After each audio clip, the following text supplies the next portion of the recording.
Assalamualaikum warahmatullahi wabarakatuh. Perkenalkan, nama saya Viola Amalia Ismail dengan NIM 2502010208822 S1 PJJ Manajemen Universitas Cyber Asia dari kelas MJ511.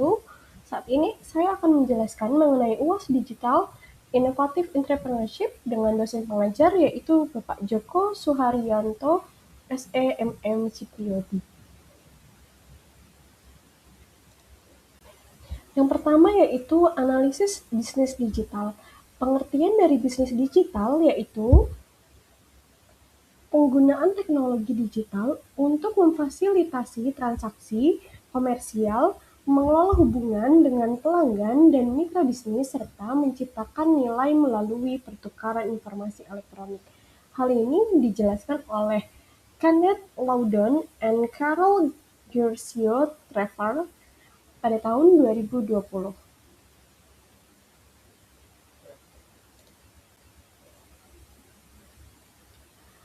Perbedaan bisnis antara bisnis digital dan konvensional yaitu yang pertama di bisnis digital itu medium operasinya berbasis internet atau digital, sedangkan di konvensional itu berupa fisik atau lokasi tertentu.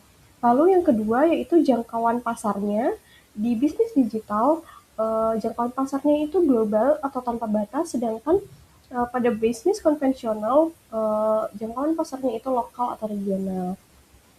Lalu interaksi pelanggannya itu untuk bisnis digital bisa otomatis atau 24 jam selama satu hari karena bisa melalui platform, tidak harus tatap muka. Sedangkan kalau di bisnis konvensional harus dengan tatap muka atau terbatas jam operasional.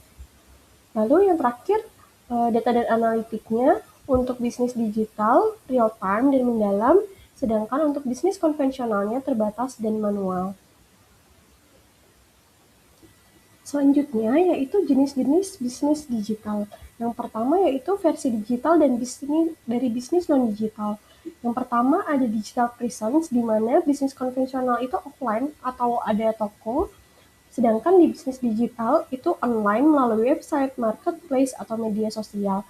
Sedangkan untuk digitalize service prosesnya pada bisnis konvensional itu masih manual, sedangkan pada bisnis digital sudah melalui sistem digital.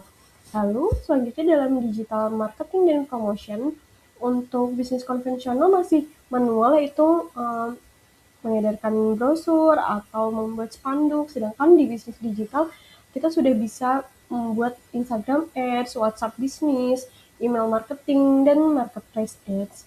Lalu dengan pembayarannya saat bisnis konvensional masih menggunakan tunai atau debit kredit, sedangkan dengan bisnis digital bisa menggunakan e-wallet.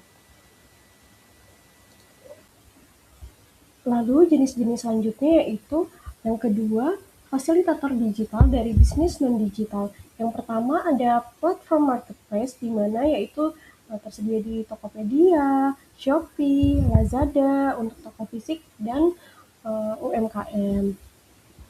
Lalu selanjutnya sistem manajemen di bisnis digitalnya juga menggunakan software kasir seperti POS, aplikasi akuntansi digital, dan CRM. Lalu di sistem pembayaran digitalnya ada KRIS, OVO, GoPay, Dana, kartu debit ataupun kredit. Sedangkan untuk platform logistik dan pengiriman bisa melalui JNE, JNT, Si Cepat, Grab Express, GoSend, dan lain-lain. Jenis bisnis digital yang ketiga yaitu bisnis digital hybrid. Yang pertama ada click and mortar business, di mana toko pakaian yang punya gerai fisik dan juga toko online di marketplace. Lalu yang kedua, platform supported physical service, di mana terdapat transportasi online, jasa kebersihan, dan jasa perbaikan rumah yang berbasis aplikasi. Lalu selanjutnya ada offline to online atau O2O reverse, di mana UMKM kuliner yang awalnya jualan di warung, lalu bisa menerima pesanan melalui WhatsApp atau aplikasi delivery seperti Gojek, Grab, dan lain-lain. Lalu selanjutnya ada data-driven hybrid business, di mana retail modern yang menggunakan data loyalty member untuk promosi yang dipersonalisasi. Pada kesempatan kali ini, saya akan menjelaskan mengenai bisnis digital, yaitu Halodoc. Halodoc ini menerapkan bisnis digital berbasis platform atau platform-based digital business di sektor health tech dengan model hybrid yang menghubungkan antara layanan digital dan layanan kesehatan fisik. Halodoc menerapkan bisnis digital berbasis platform di sektor health tech dengan model hybrid dan online to offline. Halodoc berperan sebagai perantara digital yang menghubungkan antara pasien dengan dokter, apoteker, laboratorium, dan fasilitas kesehatan melalui satu aplikasi terintegrasi yaitu Halodoc tersebut. Proses layanan dimulai secara digital seperti konsultasi medis daring dan penerbitan resep elektronik. Kemudian dilanjutkan dengan layanan fisik seperti pengantaran obat, tes laboratorium, atau kunjungan layanan kesehatan. Model ini juga memungkinkan Halodoc untuk meningkatkan efisiensi layanan, memperluas akses kesehatan, serta memberikan kemudahan dan kecepatan bagi pengguna tanpa menggantikan peran fasilitas kesehatan konvensional. Selanjutnya, saya akan memberikan analisis keunggulan bisnis digital Halodoc. Yang pertama, pasar tanpa batas. Sebagai platform kesehatan digital, Halodoc tidak dibatasi oleh lokasi geografis seperti fasilitas kesehatan konvensional. Selama pengguna memiliki akses internet, layanan konsultasi dokter dapat dilakukan dari berbagai wilayah di Indonesia. Hal ini memperluas jangkauan pasar yang dipunyai oleh Halodoc secara signifikan, termasuk ke daerah yang memiliki keterbatasan akses layanan kesehatan, sehingga meningkatkan basis pengguna dan daya saing perusahaan. Lalu dari potensi penghasilannya, model bisnis digital Halodoc ini memungkinkan perusahaan memperoleh pendapatan dari berbagai sumber, seperti biaya konsultasi dokter, komisi dari apotek, dan mitra layanan kesehatan, serta kerjasama dengan perusahaan asuransi dan korporasi.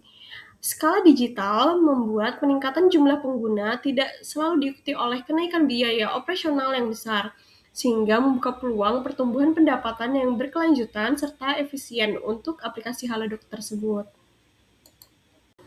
Lalu analisis selanjutnya yaitu pemanfaatan teknologi digital. Halodoc ini memanfaatkan teknologi digital untuk mengintegrasikan layanan kesehatan dalam satu platform, seperti telemedicine, resep elektronik, sistem pembayaran digital, dan manajemen data pengguna. Pemanfaatan teknologi ini meningkatkan efisiensi operasional, mempercepat proses layanan, serta memungkinkan personalisasi layanan berbasis data.